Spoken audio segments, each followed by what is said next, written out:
Olá, amigos e amigas. Tudo bem com vocês? Fizeram o dever de casa? Pô, professor, como assim que é dever de casa? Pedi para vocês. Utilizem aquele slide de estrutura da aula para fazer anotações com as palavras-chave, fazer uma esquematização bem legal, de forma que quando você quiser abordar de forma mais rápida esse conteúdo, você consiga apenas olhando aquele slide, um simples slide, verificar os temas e os itens tratados de forma esquematizada, bem simples. Pelo menos facilitando de forma que você consiga revisar mais objetivamente, perdendo tempo de fazer resumos e resumos de mais folhas e folhas. Tá bom? Vamos para a aula de hoje. A aula de hoje vai tratar sobre auditoria interna, mais especificamente as normas NBC PI e TI 01. Vou passar um pouco sobre os conceitos, os objetivos, os papéis de trabalho, fraudes e erros, planejamento, quais são os riscos de auditoria interna, os procedimentos adotados pelo auditor interno, o processo de amostragem, enfim, entre outros. No final da aula, vou falar um pouquinho dos princípios de contabilidade. Tá, pessoal? Bom, não fiquem desesperados. A aula passada eu falei sobre auditoria, dos tipos de auditoria, sobre as estruturas das normas e sobre auditoria independente, auditoria das demonstrações contábeis.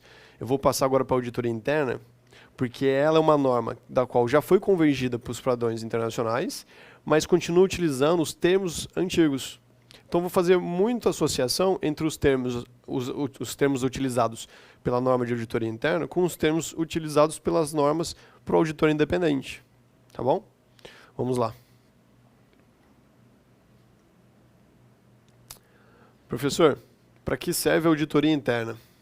Bom, para explicar para que serve a auditoria interna, quero mostrar para vocês aonde se encaixa a auditoria interna. A auditoria interna ela está no fluxograma conforme retirado do livro Auditoria, um curso moderno e completo, do Marcelo Cavalcanti, que é um dos sócios da Deloitte, que é uma empresa de auditoria independente muito conhecida. Ela se encaixa entre as diretorias e a presidência. Ou seja, a ligação dela é exclusivamente com a presidência. Ela não está subordinada à controladoria, ela não está subordinada a nenhum tipo de diretoria diversa. Agora, para que serve a auditoria interna, como eu perguntei? Bom, a administração da empresa, com a expansão dos negócios, sentiu a necessidade de dar maior ênfase às normas ou procedimentos internos, devido ao fato de que o administrador, ou muitas vezes o proprietário da empresa, não poderia supervisionar pessoalmente todas as atividades. Entretanto, de nato valia ter essas atividades de controle interno sem que houvesse um acompanhamento, no sentido de verificar se estão sendo seguidos. Ou seja, o auditor interno ele entra com a função de verificar esses controles internos definidos pela administração para ver se eles estão sendo cumpridos pelos seus funcionários. Ele vai emitir um relatório com uma opinião sobre isso, ok? Vamos para a definição segundo a NBC-TI, sobre o que é auditoria interna. A auditoria interna nada mais é do que os exames, análises, avaliações da integridade, adequação, eficiência, eficácia, economicidade do quê? Dos processos, dos sistemas de informações e dos controles internos integrados ao ambiente e gerenciamento de risco. Mas, professor, isso tudo tem qual finalidade? Isso tem a finalidade com vistas a assistir à administração da entidade, no cumprimento de seus objetivos, conforme afirma a norma citada, NBC-TI. Vamos dar uma olhadinha qual é o item da NBC-TI? É o item 12, anotem aí, ponto 1.1.3. Bem inicial, é a definição da auditoria interna. Conseguem ver a diferença entre a auditoria independente e a auditoria interna? A auditoria independente, enquanto ela tem como objetivo falar sobre a adequação das demonstrações contábeis, a auditoria interna não. Ela já visa auxiliar a administração no cumprimento dos seus objetivos, através da verificação se estão sendo cumpridos os controles internos, dos sistemas de comunicação e etc. Tá bom, pessoal? Vamos para o próximo slide? Questãozinha para fixar. Vamos lá? Questão da ESAF, do auditor fiscal da Previdência Social, que hoje é o auditor fiscal da Receita Federal de 2002. O objetivo geral da auditoria interna é atender à administração da empresa, aos acionistas da empresa, à auditoria externa, A gerência financeira da empresa ou a gerência comercial da empresa? Bom, pessoal, como já citado, de acordo com o item 12.1.1.3 da NBC TI 01, ela tem vistas a auxiliar a administração da empresa. Alternativa letra A. Mas, professor, por que ela não tem o objetivo de auxiliar os acionistas? Bom, pessoal, como vocês sabem, os acionistas são os proprietários, são os cotistas.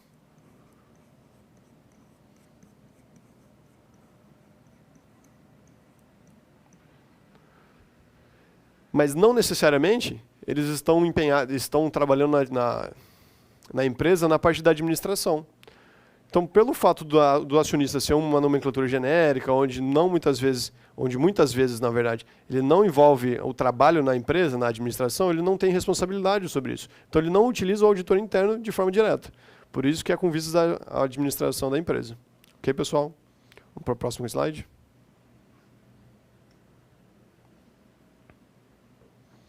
Pessoal, falamos já o que consiste a auditoria interna. Agora vamos falar do seu objetivo conforme definido pela norma. De olho na tela. Qual o objetivo da auditoria interna? O objetivo da auditoria interna é agregar valor ao resultado da organização, apresentando subsídios para o aperfeiçoamento dos processos da gestão e dos controles internos. Por meio do quê? Por meio da recomendação de soluções para as não conformidades apontadas no relatório. Ou seja, ele vai emitir um relatório sobre as não conformidades identificadas com vistas a auxiliar a administração se aperfeiçoar nos seus processos. Ok? Bem simplesinho, a auditoria interna é bem tranquila, é bem leve, a abordagem feita nas provas são bem literais, esses conceitos foram tirados diretamente da norma, são bem literais, podem revisar, podem estudar com vontade, que questão certa de prova de matar.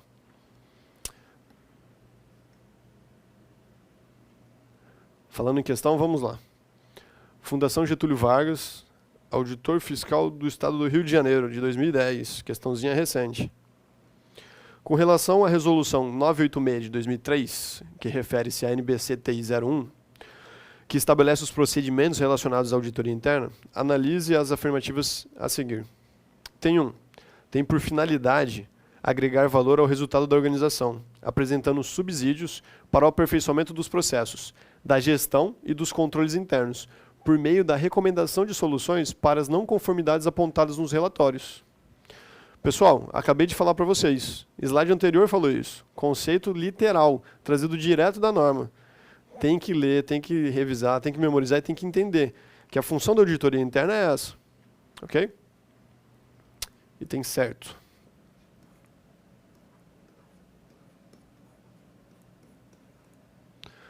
Vou destacar aqui palavras-chave importantes.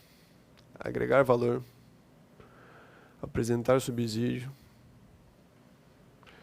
e através de recomendações. Ok? Item 2. Deve ser documentada por meio de papéis de trabalhos, elaborados em meio físico ou eletrônico, que devem ser organizados e arquivados de forma sistemática e racional. Bom, esse item é uma transcrição literal do item 12.1.2.1 da norma, NBC TI 01, da qual ela afirma que a auditoria interna deve ser documentada por meio de papéis de trabalho. O que são os papéis de trabalho? Eu vou falar logo à frente, mas vou antecipar um pouquinho. Os papéis de trabalho são as documentações de auditoria, são os registros durante todo esse trabalho de auditoria que o auditor exerce. Então, durante todo esse trabalho, são colhidas evidências, provas, que vão consubstanciar ele para emitir a sua opinião sobre essas não conformidades, através do seu relatório. Então, o papel de trabalho é o registro dessas evidências e etc. Ok? Tem 3. Tem também correto. Deve assessorar a administração da entidade no trabalho de prevenção de fraudes e erros, obrigando-se a informá-la, sempre por escrito, de maneira reservada, sobre quaisquer indícios ou confirmações de irregularidades detectadas no decorrer de seu trabalho. Vamos lá, pessoal. Esse item fala que o auditor interno deve assessorar a administração da entidade no trabalho de prevenção de fraudes e erros. Correto. Obrigando-se a informá-la, sempre por escrito, de maneira reservada, sobre quaisquer indícios ou confirmações de irregularidades detectadas no decorrer do trabalho. Mais uma questão correta trazida de forma literal do item 12.1.3.1. Vale a pena então ressaltar que sempre que for detectada fraudes e erros, ela é obrigada a informar por escrito, de maneira reservada. Ok, pessoal? Vamos para o próximo slide. Vamos falar então do tema que eu abordei ali na questão, que são os papéis de trabalho. Bom, os papéis de trabalho são os documentos e registros dos fatos, informações e provas obtidos no curso da auditoria, a fim de... O objetivo dele qual é? Evidenciar os exames realizados e dar suporte à sua opinião, críticas, sugestões e recomendações. Ok, pessoal? Bem facinho, conceituando de forma bem clara, bem tranquila. Os papéis de trabalho são abordados na auditoria independente como a documentação de auditoria. Papéis de trabalho é um termo mais usual. O termo adotado pela norma independente é documentação de auditoria. O termo adotado pela norma interna, de auditoria interna, são papéis de trabalho. Próximo item. Pessoal, vou tentar ser bem objetivo, porque a auditoria interna vai dar uma pincelada geral em tudo, para eu depois entrar na auditoria independente fazendo um parêntese bem grande, uma comparação legal aí entre as normas antigas e as novas, com essas mudanças de termos e nomenclaturas que aconteceram, ok? Vamos lá, erro e fraude. O que diferencia o erro da fraude? Erro é um ato não intencional. Tá errado aqui.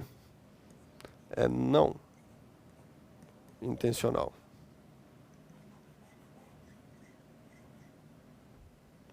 Sendo que a fraude é um ato intencional. Pô, professor, mas só isso? Só isso. Essa é a diferença entre erro e fraude. Lembrando que a comunicação para a administração, como dito pela questão já tratada,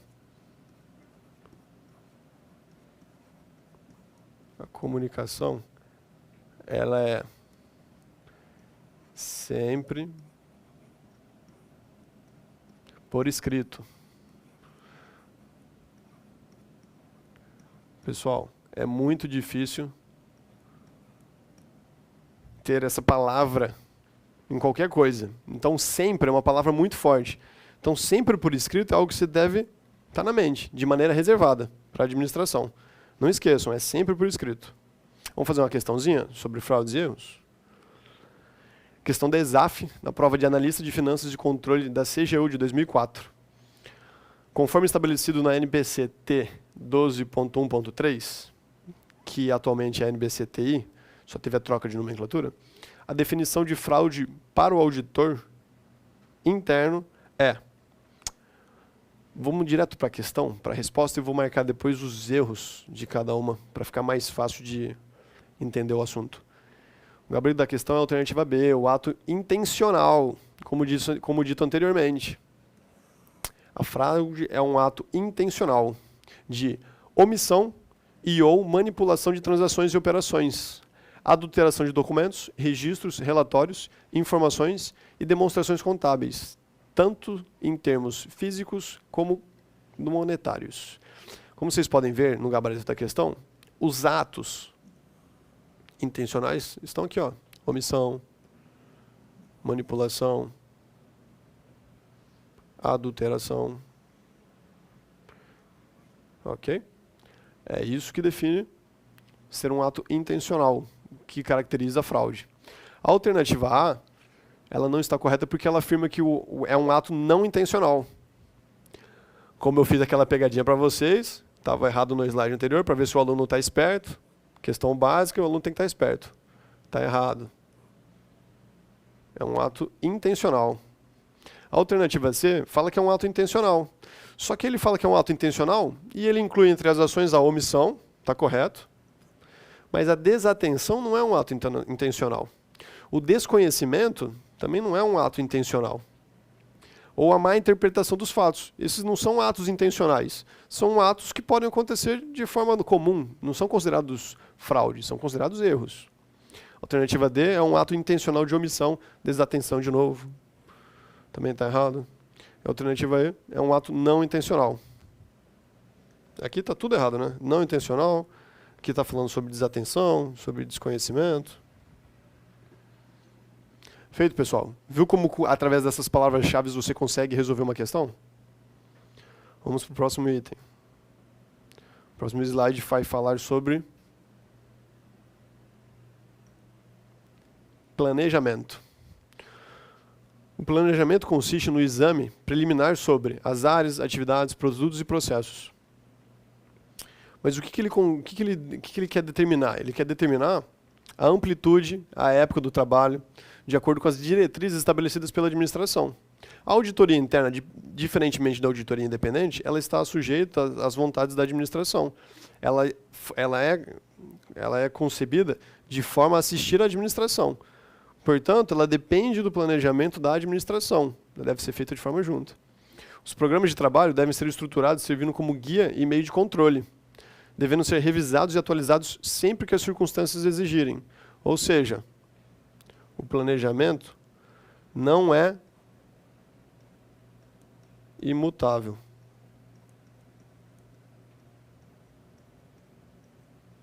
O planejamento, ele pode e deve ser alterado diante de situações novas ou algo que faça com que ele deva ser alterado.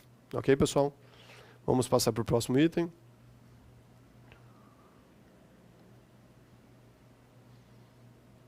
Risco de auditoria interna.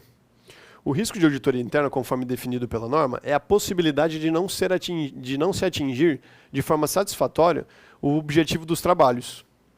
Deve ser analisado na época do planejamento. Então, esse risco de não atingir os trabalhos, os objetivos dos trabalhos, é analisado na época do planejamento. O que o auditor deve considerar? Ele deve considerar as limitações de alcance dos procedimentos, seja ela por complexidade ou por volume, e deve considerar também a extensão da responsabilidade do seu trabalho no trabalho de especialistas. Ok? Então, o risco de auditoria interna é o risco de não se atingir o objetivo da auditoria interna. Ok? Visto lá na época do planejamento. Bom, quais são os tipos de testes que a auditoria interna tem? De acordo com a norma NBC-TI, ela é dividida em dois. Os testes substantivos e os testes de observância. A norma de auditoria independente trata esses testes com uma outra nomenclatura. Foi feita uma atualização. No entanto, essa norma de auditoria interna ainda não foi atualizada. Os termos são os antigos, então é importante que o aluno saiba ambos os termos. E muitas vezes nas provas, como vocês podem observar as provas mais recentes, eles misturam esses termos antigos com os termos novos. Então é importante que o aluno esteja sempre atento a isso, tá bom? Vamos dar uma olhadinha em tela? Testes de observância, também conhecido como testes de controle.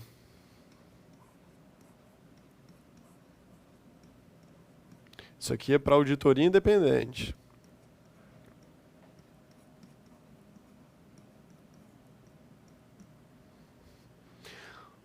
Para que servem esses testes de observância? Esses testes de observância são aplicados pelo auditor para verificar se os controles internos da entidade estão em efetivo funcionamento. Ou seja, vou te dar um exemplo. Existe um sistema de controle, por exemplo, de verificação de entradas de funcionário em um determinado setor da empresa, como, por exemplo, o chão de fábrica. Nessa entrada, nessa porta que dá acesso à entrada, tem uma ficha de controle. Essa ficha de controle é um sistema de controle interno que a empresa está aplicando para verificar a entrada de pessoas apenas autorizadas. O teste de observância aplicado pelo auditor é verificar se esse controle interno específico está em efetivo funcionamento. Um outro exemplo, para ficar mais claro, é, por exemplo, a alçada de decisão de compra, por exemplo, de matéria-prima. Até 10 mil é de um gerente. Acima de 10 mil é do presidente. Caso o auditor verifique que esses limites não estão sendo respeitados, essa atividade de controle que não está sendo respeitada não está em efetivo funcionamento. E isso pode gerar distorções relevantes. Então, o auditor interno deve aplicar os testes de observância nesse intuito. As palavras-chave, conforme em tela, são verificar os controles estão em efetivo funcionamento, se eles existem e se eles estão sendo aplicados. Então, é para verificar o efetivo funcionamento. Já os testes substantivos visam a obtenção de evidência quanto à suficiência exatidão e validade dos dados produzidos pelo sistema de informação da entidade. Ou seja, esses testes, eles buscam consubstanciais se esses dados produzidos são suficientes, são exatos e se têm validade. Ok? Destaquei essas palavras aqui no texto, de forma que vocês entendam bem. Como que são aplicados esses testes substantivos? Através dos procedimentos de auditoria, seja ela pela inspeção, mensuração, investigação e confirmação, entre outros que eu vou abordar futuramente aqui nessa própria aula. Vamos para o próximo slide? Questãozinha da Fundação Getúlio Vargas, auditor da Receita Estadual de 2010. Segundo a resolução 986 de 2003, a obtenção de segurança razoável de que os controles internos estabelecidos pela administração estão em efetivo funcionamento, inclusive quanto ao seu cumprimento pelos funcionários e administradores da entidade, é finalidade dos testes. Pessoal, palavras-chave. A segurança é razoável, ótimo, estabelecido pela administração, estão em efetivo funcionamento. Questãozinha? Muito mole. Visto anteriormente, a verificação dessa efetividade do funcionamento é feita pelos testes de observância. Ok, pessoal? Mais uma questãozinha. A fim de obter evidências quanto à suficiência, exatidão e validade dos dados gerados pelos sistemas de contabilidade da entidade, o auditor deve adotar o seguinte procedimento. Testes substantivos, palavras-chave, suficiência, exatidão, validade. Ok, pessoal? Bem facinho, são questões que quando são abordadas são questões dadas e o aluno não pode errar. Bom, tinha dito quais são os testes, agora como que eles vão ser aplicados? Através do quê? Através dos procedimentos. Vamos dar uma olhadinha na tela? Os procedimentos de auditoria, conforme definido pela norma, são apenas esses, mas isso não quer dizer que outros não possam ser aplicados. Mas uma questão literal é importante ter em mente, que eles definem a inspeção, a observação e a investigação e confirmação. Eu fiz um resuminho ali para ficar mais fácil para os senhores. O que é a inspeção? A inspeção é a verificação de registros, documentos e ativos tangíveis. Ok? Já a observação é o acompanhamento do processo, é observar o processo de fato em operação, é verificar isso. Já a investigação e confirmação é a obtenção de informação dentro e fora da entidade. Ok? Vamos dar uma olhadinha agora, no próximo slide. Auditoria interna. Bom, através da aplicação dos seus procedimentos de auditoria, sejam em testes substantivos ou de observância, o auditor deve gerar um relatório. E as características desse relatório, conforme em tela, são... Bom, antes de mais nada, o relatório é o quê? É o documento pelo qual a auditoria interna apresenta o resultado dos seus trabalhos. Anteriormente, a 2009, era feita uma diferenciação desse termo entre auditoria interna e auditoria independente, sendo para auditoria independente parecer e sendo para auditoria interna relatório. Hoje, ambos os termos são relatórios. Então, é um documento pelo qual a auditoria interna apresenta o resultado dos seus trabalhos, sendo entregue a quem tenha solicitado. Muito importante. Ou a quem este autorizar. Bom, sobre o relatório parcial, uma diferença aqui para a auditoria independente. Ele pode ser emitido, caso necessário, ele deve ser emitido quando constatar impropriedades, irregularidades ou ilegalidades que necessitem providências imediatas da administração.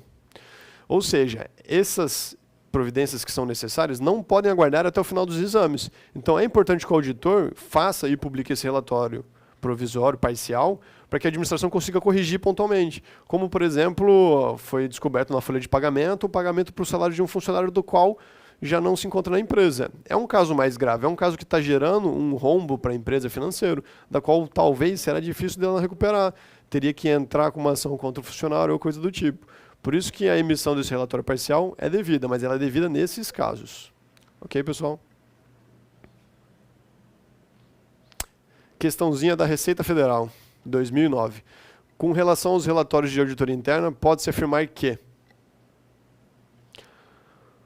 podem considerar posições de interesse da administração e dos gestores, sendo conduzido aos interesses desses. Pessoal, não é o interesse da administração, e sim da entidade. A administração, ela está ali a serviço da entidade, ela representa a entidade, a empresa. Então, a condução dos trabalhos de auditoria também são em relação ao seu trabalho desempenhado dentro da empresa, em função da empresa. Alternativa D. B. Devem estar disponíveis a qualquer administrador da empresa, sem restrições. Pessoal, não é a qualquer administrador, é aquele que tenha solicitado o trabalho, ou aquele a qual ele autorize. Podem relatar parcialmente os riscos associados aos possíveis pontos a serem levantados pela auditoria externa. Não tem nenhuma relação com a norma de auditoria interna. O relato parcial, ele é devido, aqui ó, somente devem ser emitidos antes do final dos trabalhos, quando houver irregularidades que requeram ações imediatas. Compreendido, pessoal? E é por esse motivo que a alternativa E encontra-se errada. Mais uma questãozinha, mesmo assunto. Auditor interno, ao constatar impropriedade e irregularidades relevantes, com a necessidade de providências imediatas, deve... O que ele deve fazer? Ele deve concluir um curso de trabalho planejado? Não. Ele deve proceder à conclusão dos relatórios imediatamente? Também não, ele não pode concluir ainda. Ele está no meio do trabalho, mas teve um fato que precisa ser comunicado. Ele vai antecipar o relatório final? Também não. Ele não vai antecipar o seu relatório final. Ele vai emitir um relatório parcial para permitir providências imediatas. Ok, pessoal, vamos para o próximo item. Aqui é um quadro resumo das características do auditor interno. Sobre a sua competência técnico-profissional. Ele deve se manter atualizado com as normas, técnicas contábeis, legislações e etc. Sobre a sua autonomia profissional. Não obstante sua posição funcional, deve preservar sua autonomia profissional. Sobre a responsabilidade de execução dos trabalhos. Ele deve ter o máximo de imparcialidade, zelo, cuidado, sendo que ela está limitada à sua área de atuação. Então, ele deve fazer o serviço na sua área de atuação. Sigilo. Ele não deve divulgar a terceiros informações obtidas durante o seu trabalho, sem autorização expressa da entidade. Ok? A cooperação com o auditor independente. Quando previamente estabelecido, deve apresentar seus papéis de trabalho ao auditor independente. Ok? Vamos lá para o quadro resumo sobre quem é o auditor interno, sobre o mesmo quadro que eu fiz para o auditor independente, eu fiz para o auditor interno, de forma que vocês consigam fazer uma associação, uma comparação entre eles e vejam as diferenças, ok? Vamos lá para a tela. Ele possui vínculo empregatício. Quando ele não é empregado, ele é contratado. Pode ser uma empresa contratada, mas tem esse vínculo. Ele é subordinado à administração, como visto. Ele tem autonomia profissional. Muitos autores abordam como se ele tivesse um grau de independência menor, tendo em vista que ele está subordinado apenas à administração. As pessoas da qual ele vai sofrer a auditoria do seu trabalho vão influenciar, ele não tem subordinação, senão o seu trabalho não seria imparcial. Ele realiza a auditoria contábil e operacional. A verificação é contínua, diferentemente da auditoria independente. Tem por objetivo agregar valor ao resultado da organização, já dito anteriormente. Ele deve ser contador com registro no CRC. Pessoal, aqui eu estou puxando esse item, vou dar destaque para ele, porque uma questão de 2010 para a prova de Santa Catarina abordou o tema falando que ele não precisava isso, mas segundo a resolução do CFC, ele precisa sim, é prerrogativa do contador com registro no CRC, o exercício da função de auditoria interna, ok? E ele pode emitir o relatório parcial. Pegadinha, auditor interno não está subordinado à controladoria, diretoria ou outros órgãos da empresa. Ele está ligado ao mais alto nível da administração. O auditor interno ele é independente ou dependente? Ele não pode ser definido nem como independente, nem como dependente. Mas você tem que afirmar que ele tem um grau de independência. Mesmo que esse grau de independência seja menor do que o auditor independente tem. A auditoria interna só pode ser exercida por contador? Sim, segundo a resolução que eu vou trazer agora na resolução desse exercício. Essa questão, eu trouxe ela, mas especificamente para abordar o seguinte item. Resolução 560 de 1983. Artigo 3º. São atribuições privativas do profissional de contabilidade. Item 33. Auditoria interna e operacional. Portanto, no meu ponto de vista, essa banca adotou uma posição da prática, de que realmente na prática, você verifica que os auditores internos não são contadores com registro no CRC, mas isso não necessariamente está de acordo com o CFC. Feito, pessoal. Vou parando por aqui. Então, um abraço.